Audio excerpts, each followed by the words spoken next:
Mati ba hami ans agarig in ju agus hami dèiligeadh den gave, ni bud an hami irvi gianif son púrseach a tíide ans an glasig slúig seo. Hami irvi agarig in iad, agarig matchin son inchéine ans agarig agus a tuppa na weeds in misgrúpa ga eile. Kerst van níar trísal son a chiad garigin bliana, svír halim an opper seo, gus an buil an héfíber adam. Stallim bhí chlóig sa garig, guharid le glasrich a chanjú van mé chlóig imeach na weeds van na flúrichin. Ha seo cutarmach sons gyn bí áte go leor son na flúrichin na fás go kerst.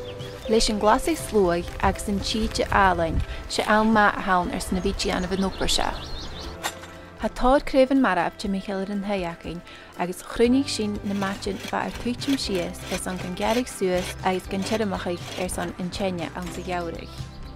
Va táir matchin akin, ach guars noch a go leor tíide akin. Fé na matchin a bhí glé hirim mas téisiat an chéine nó liani iad an jimler le salachir. An opad me géirig a bhac go miniu sé bhí clachig an lábhag ús kindling a dhéanú, chur mi ma seo íders cha bhór nach do chail na mórdag. Stoch nach bí ginne ráca le an astar seo.